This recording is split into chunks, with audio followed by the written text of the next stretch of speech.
You're listening to On Shifting Ground. I'm Ray Suarez.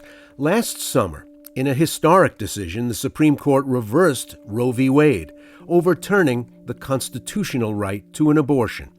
The far-reaching consequences are unclear, but in the last year, women have been denied emergency abortions and previously routine care as hospitals hesitate to provide treatment under restrictive state laws.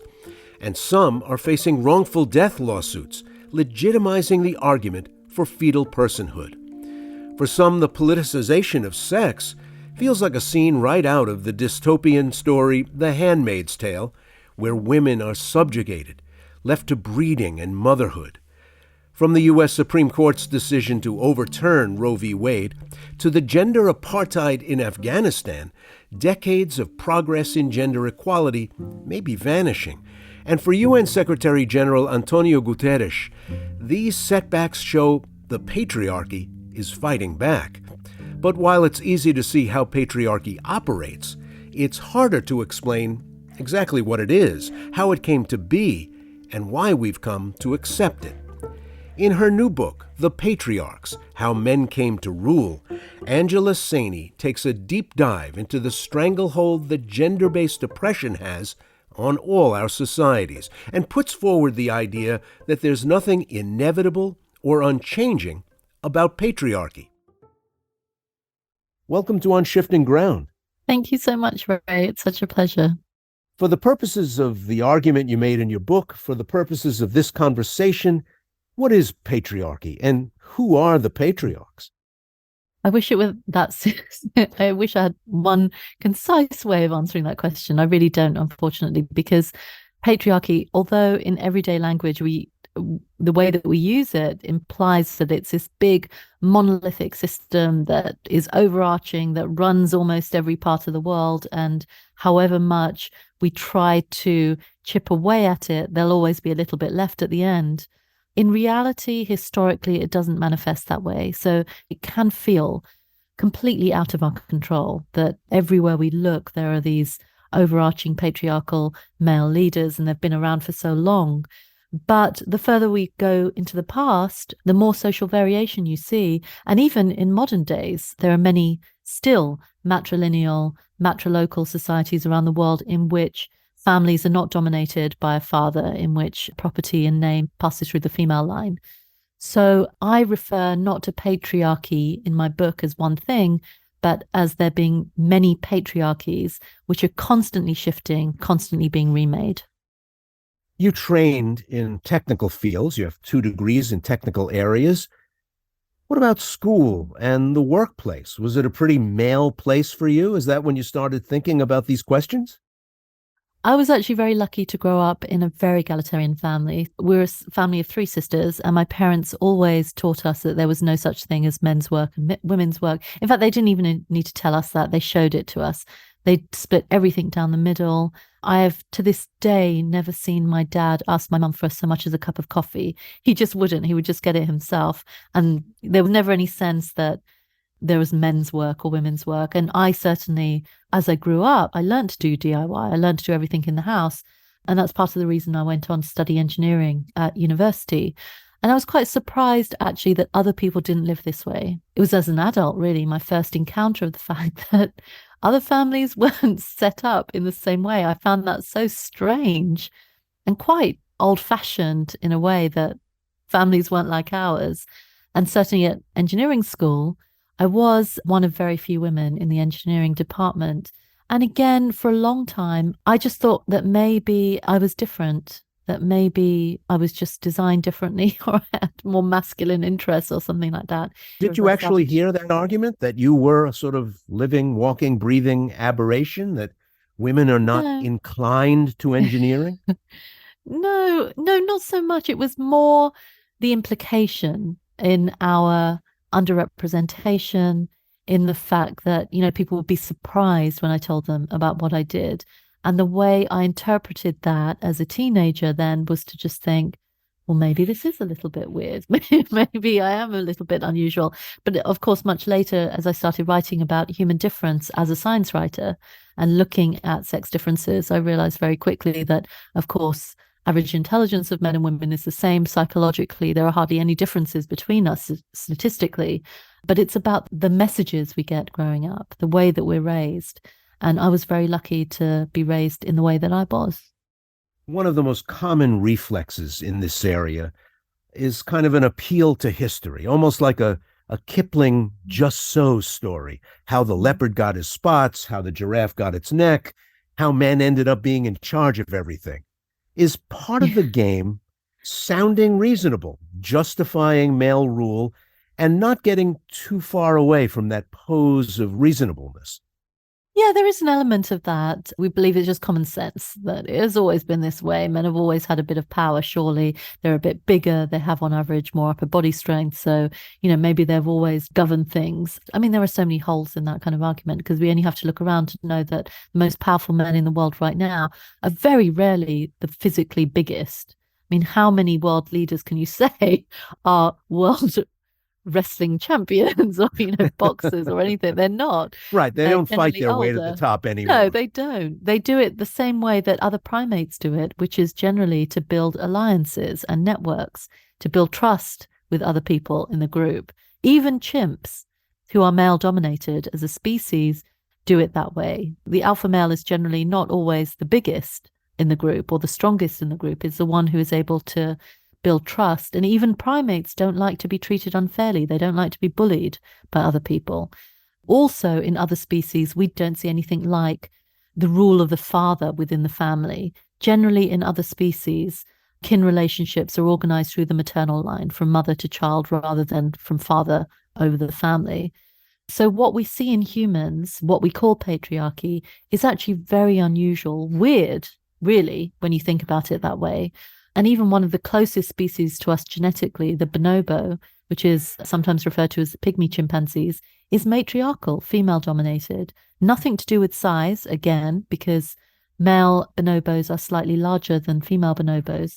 It's everything to do with the fact that female bonobos form such tight networks with each other. In the 18th and 19th century, as science starts to advance, did it end up putting a cloak of respectability on that idea of male dominance that became not only a problem for women? I was interested to see that you wrote about racial pseudoscience as well. Did it present this 19th century rise of scientific analysis not only a problem for women, but for instance, Black Americans as well? Was patriarchy really white patriarchy? And did it end up in the slipstream of 19th century political arguments against hereditary aristocracy or for meritocracy? I wouldn't want to say that European patriarchy was the only form that there was. There are different patriarchies around the world, but certainly what you get from the Enlightenment onwards is a very firm, rigid idea of the place of men and women, that we belong in separate spheres, that men have a public life, women's place is domestic, and that hugely informed the foundation of the United States. For instance, the founding fathers were hugely committed to this idea that a woman's sphere was a domestic one, which is why women weren't granted the vote from the beginning in the United States, because it was just seen that that wasn't their place to have a public life. They were only supposed to exercise their political interests vicariously through the men in their families. And that foundational idea from the Enlightenment onwards and earlier, it built over time, had a huge impact on the establishment of science. So my previous two books, Inferior and Superior, look at just how much those rigid hierarchies around race and gender, as they had been conceived in Europe, they certainly didn't exist before. Thinking about people in this way was not universal and hadn't existed throughout time, but they came to shape the way that science was done for hundreds of years.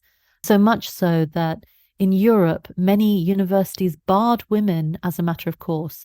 All the scientific academies excluded women from membership until the middle of the 20th century.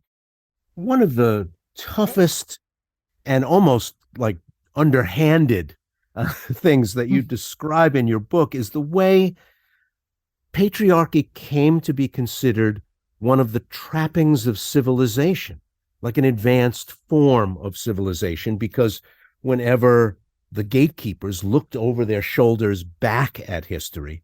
They identified matrilineal, female-dominated societies, or even more egalitarian societies, and identified them as primitive, as living kind of in a state of nature. But we had moved on from a state of nature.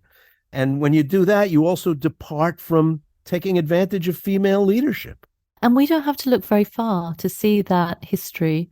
So I live in New York now, and if you travel just a few hours north from New York City, you hit Seneca Falls, which listeners may know is very famous because it was the site of the first women's rights convention in the United States in 1848.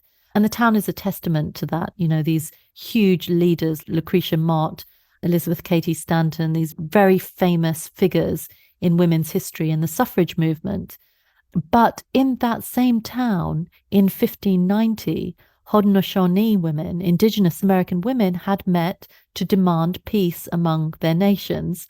The reason they were able to do that in 1590 is because Haudenosaunee society generally is matrilineal. Women have a great deal of authority. Clan mothers predate the founding fathers by many hundreds of years. Agriculture was generally a woman's realm. And in many Native American societies across the Americas, trade was also a women's realm. But when, in the middle of the 19th century, people from Europe or with European heritage encountered these societies that were so, in their mind, much more egalitarian than their own, they were genuinely confused because the United States had been built upon this principle that it was the most forward-thinking, modern, equal society on the planet. And yet here, already for hundreds of years, was a society that appeared to be even more egalitarian than the one that they had built. It became very difficult for women's rights activists to make the claim that women's equality was somehow a modern invention when they could see it in action already right before them. The answer to that on the part of philosophers and anthropologists at that time, including Henry Louis Morgan, who was a very famous American anthropologist who studied and worked with Native American communities and was even adopted into a Native American clan, was to say, well, they belong to the past, that matrilineal societies and matriarchy is how we all were once. And then men kind of wised up and civilization happened and then patriarchy took over. And Lewis Morgan genuinely believed that that was how it should be, that patriarchy was the natural order of things, that that's how humans should behave if they wanted to be civilized. And so their answer then, you know, in that kind of weird, incredibly skewed and racist way of imagining human societies, to not accept Indigenous Americans as modern as they were, who had just organized themselves differently in a way that worked for them, was to say, well, then we will civilize you into patriarchy, which is exactly what happened. Over the 19th century, you see children sent to boarding schools where young girls are taught to be housewives, boys are taught to be the head of their households and to do agricultural work. Women are told that they must name their children after their fathers, their surnames, which they hadn't done before. And this was a huge challenge, you know, it's an emotional challenge for people because they just weren't used to that kind of system. When children were taught the Lord's Prayer by missionaries who told them that their own religious customs were backward, and they were taught thy father and thy mother, they would unconsciously switch that round to thy mother and thy father.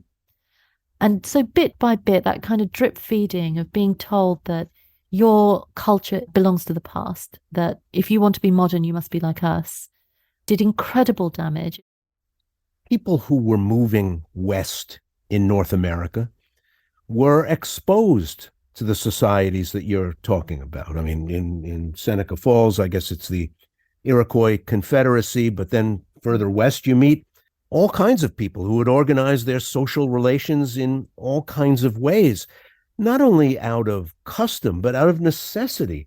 Did the frontier level the field a little bit? Did men and women share work, tasks, privations, and outcomes more than they would have in Boston or Philadelphia or New York? It's very possible. We have to remember that women throughout history have always worked. This idea that women working is a new thing denies the lived experience of working class women right throughout history, all throughout the world. In agriculture, in every single kind of job that you can imagine, women have always worked all over the world. And the more that you rely on kind of subsistence lifestyle, the more everybody in a family is expected to work. You have to be able to turn your hand to everything, which is why in hunter-gatherer societies, you often see more egalitarian gender roles. The further you go back into prehistory, the more you see men and women doing pretty much the same thing, living pretty much the same lives. One of the first places I visited when I was writing my book was Çatalhöyük, which is this incredibly old settlement in southern Anatolia, which is in Turkey, not very far from where the recent earthquakes happened. And this site is 9,000 years old. And this site is incredible. This is a settlement in which thousands of people lived. It is incredibly sophisticated. You see this beautiful, vivid red artwork on the walls of hunting scenes and vultures picking apart dead bodies, bull's head embedded in the walls, almost like a cowboy ranch, these bull's heads sticking out of the walls. Clearly sophisticated, well thought out funerary practices and the way in which people are buried. Every single measure we have of gender inequality using archaeological methods, because this site predates writing, of course, or any kind of hieroglyphics, everything. Every single measure we have shows that men and women lived pretty much the same lives. They were buried in the same ways. They ate the same food. They spent the same amount of time indoors and outdoors. They did the same kind of work, because you can measure work looking at wear and tear on the body and on the bones.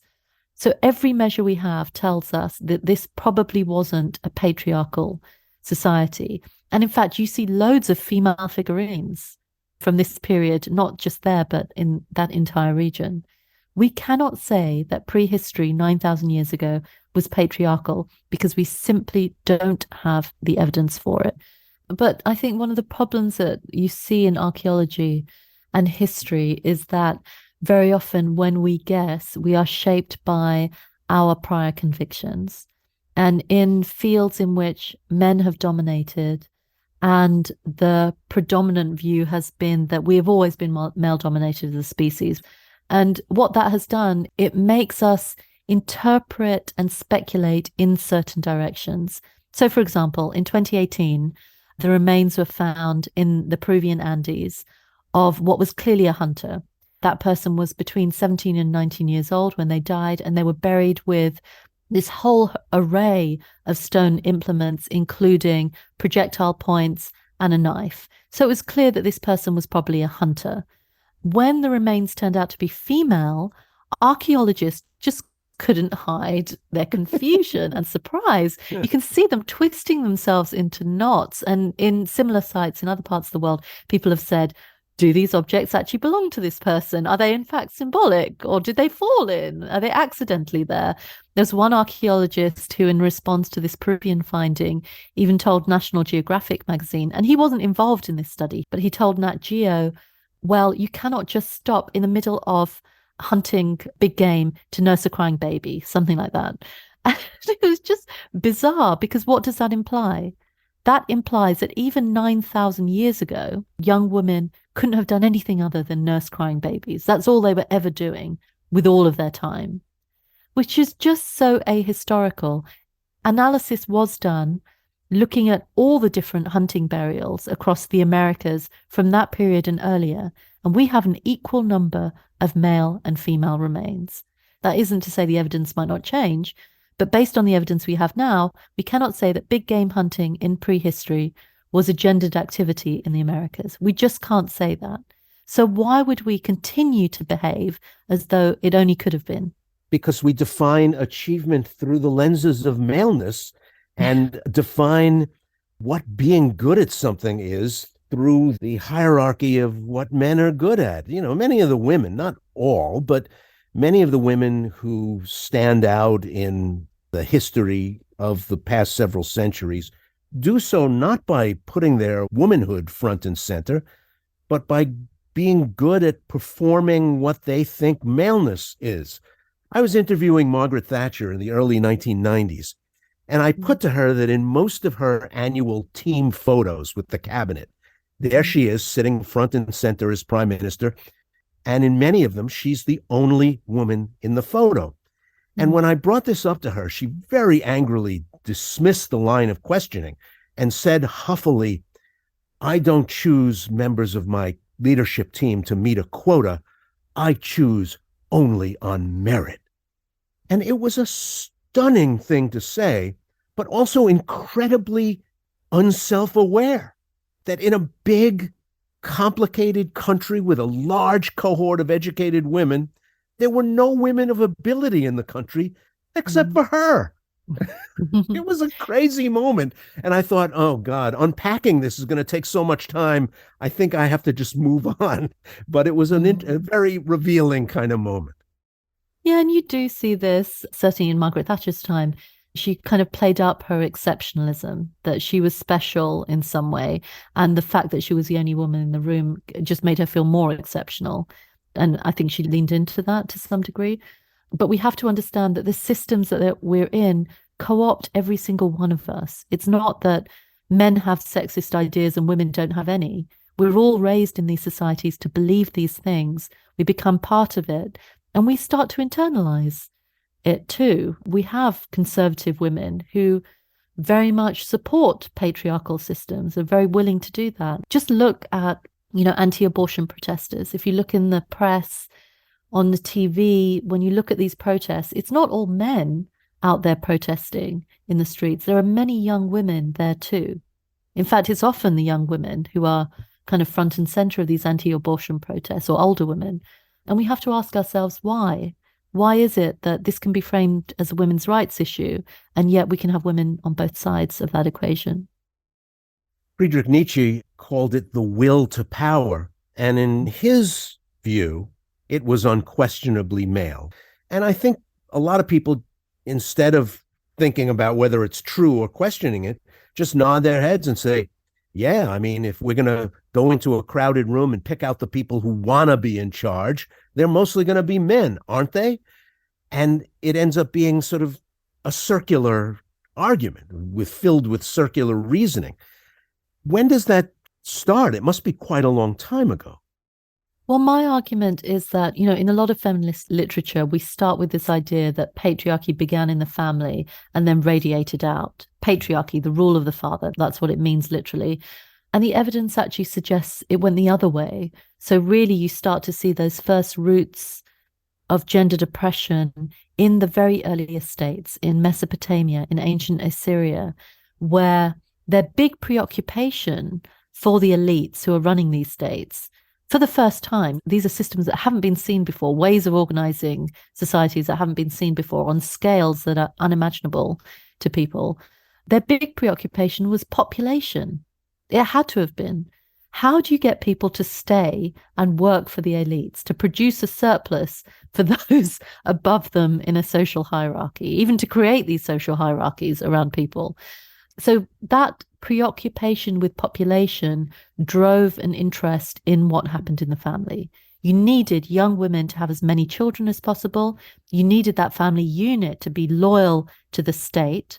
And you needed people to be willing to give up their lives to fight for the state. And often those lives were the lives of young men, because the young women were needed to produce more children. So that's where you first get this idea of masculinity and femininity being attached to either nurturing and motherhood or fighting and militarism. This very kind of binary way of thinking about what was appropriate for men and women. And that filters down into families very slowly over thousands of years, very gradually curbing what people are allowed to do. Very slowly, you see women starting to move out of the workplace, out of the trades and professions into the home. Very slowly, you see the ideas of masculinity being attached to macho-ness and being strong and being able to fight and having a public life and being out there, until you get in antiquity, somewhere like ancient Athens, these incredibly weird, warped, gendered ideas that lead to a complete separation of the domestic space and the public space, the oikos and the polis. So in ancient Athens is the invention of this idea that people have separate spaces, that a woman's place is in the home and a man's place is in public.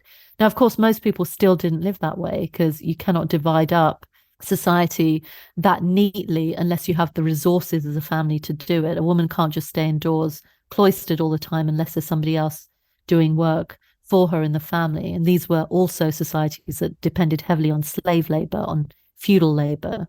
So working women were still working, but certainly for the upper classes, this separation started to happen. What do you see going on with the interesting backlash that's underway right now, with the lionization and celebration of people like Andrew Tate, of Jordan Peterson, of this whole subculture of men who love Odin and runes and the Schwarze Sonne, the Black Sun, and fasces and eagles? Mm-hmm. They are not only reaching back to the near past, but even the distant past, mm-hmm. to find a model for gender relations that fits the way they'd like to live going forward. Yeah, it's interesting. I mean, I have had uncomfortable run-ins with that contingent, partly because my books are often used as an argument against that kind of Jordan Peterson way of looking at the world, or looking at sex differences. My previous books, Inferior and Superior, have become tools in that debate, and not always comfortably. I get a lot of trolling even now from white supremacists online, from these kind of misogynistic groups online that very heavily push this idea that there are fundamental sex differences that mean that inequality is just natural, that there will always be some degree of gender inequality in society. And, you know, what people like Andrew Tate and Jordan Peterson sell to young men is very powerful, because what they are saying essentially is lean into patriarchy, lean into this idea that you should be this masculine, hyper militaristic almost version of yourself, that you should be macho and you should be in charge. And if you just push that version of yourself, that, you know, society will reward you in some way. And often that's not what young men need. You only have to look at Russia right now. All these poor young men being conscripted into the army, being forced to fight. Clearly, most of them do not want to. They don't feel comfortable with it. And telling every single young man that this is who you are naturally just doesn't tally with the reality of who we are as individuals. Every single young man is different, just like every single young woman is different. We are all individuals. We have our own particular strengths and talents and desires that need to be nurtured. What patriarchy does is put us in a box and say, you have to be this version. This is the only version you can be. And what we haven't done a great job of, I think, within feminist movements, is we have sold women that anti-patriarchal message of you can be anything, be as expansive as you like in imagining who you can be. We haven't sold that same vision to young men. And that's the gap that I think people like Andrew Tate and Jordan Peterson have filled. But we can do that. We can say to young men, don't be bound by these stereotypes. You don't have to be bound by what society tells you. Gender equality offers you a much broader way of imagining a world for yourself. And if you want to be a stay-at-home dad, or you want to be a nurse, or you want to be whatever you want to be, you can do that in a society that tells you that these boundaries don't matter. And I think that would be a much more exciting and nurturing, powerful alternative to what people like Tate and Peterson are offering right now. And I think it's our responsibility to offer young men something like that, because there really is a crisis of masculinity happening. Rates of suicide among young men are at record highs. And I think that's partly because we haven't encompassed them into our vision for a more equal world. Angela Saini is the author of The Patriarchs, How Men Came to Rule. Thanks for joining us. Thank you so much for having me. It's been a pleasure.